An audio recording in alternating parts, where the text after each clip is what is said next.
We're taking your plant and garden questions today. The number to call, 608-270-9933. We've got a couple lines open if you have a question for Lisa Briggs, live at the Bruce Company. Out in the pumpkin patch. That is such a great shot. Very autumnal, Lisa. Is it a sincere pumpkin patch? That's what I want to know. Yeah, I think so. It's good enough. It's in a You think parking it's lot, though, sincere? right? Okay, excellent. All right. Good for a parking lot. There you go.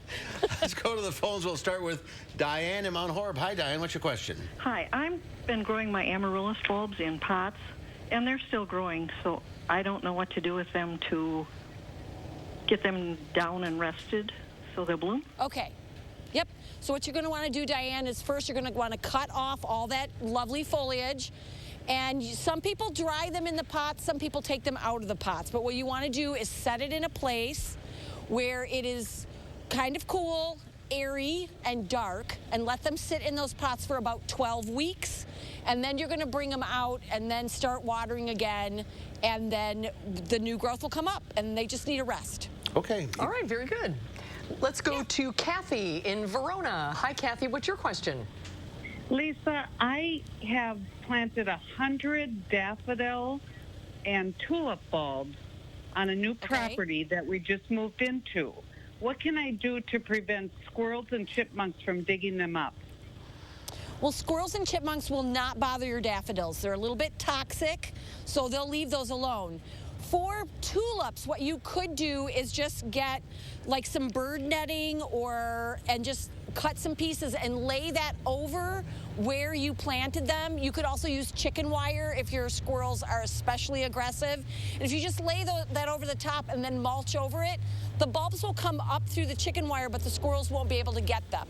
Okay. Oh, that's going to be beautiful. Yeah, good idea. All right, let's go to Greg in Cambridge. Hi, Greg. What's your question?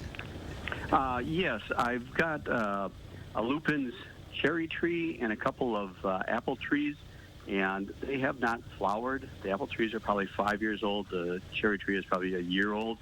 None of them have flowered, and I'm not sure if they're getting enough sunlight, and if they're not, would this be the time of the year or in the springtime to transfer them into an area where they would get more sunlight?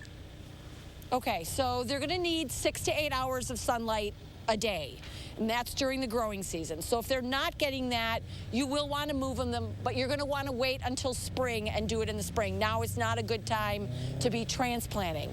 If they're getting that much sunlight, the other thing that we look at for flowering is if you're pruning them at the wrong time.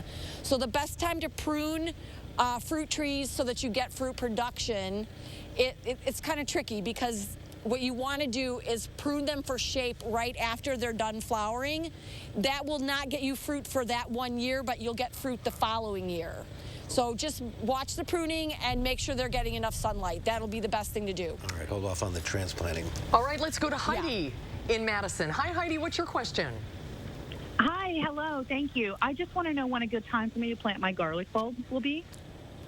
You want to wait, Heidi, until after we get some frost and the ground has started to cool. And then once you plant it, you plant those cloves about, 6 inches deep. Make sure you put in some bulb booster or some slow-release fertilizer. And then what I like to do is put a nice thick layer of like marsh hay or straw over the top. If we get some warm weather and they start to come up, it'll insulate those young plants. Okay. Can you plant the garlic you buy in a store, or do you have to have special garlic? You can plant the garlic you get in the store, but if you're going to plant it, you might as well get the really cool flavored ones because you can always get the stuff at the store. All right, let's go to Steve in Prairie du Sac. Hi, Steve.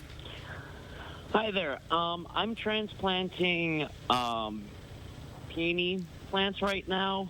Everything I've read is you transplant them in the fall.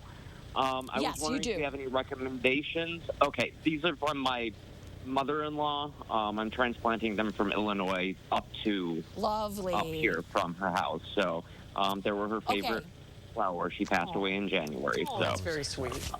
Use some bone meal or some bulb booster or something like that to get them to establish quickly. The thing with peonies is on the tops of each of those tubers, you'll see little eyes or little bumps. We call them eyes. Those are next year's buds. You want to make sure that those eyes aren't any deeper than 2 inches below the level of the soil. Because if those eyes are deeper than that, then they'll produce green growth, but they will not produce flower buds. So make sure that those eyes are between 1 and 2 inches deep, and then you're good to go. All right. Lots of good questions as always. Lisa, thank you. Lots of good pumpkins available at the Bruce Company. Yes, plenty. Come on down. We've got pumpkins. You got pumpkins. Thanks, Lisa. Thank you all for calling in.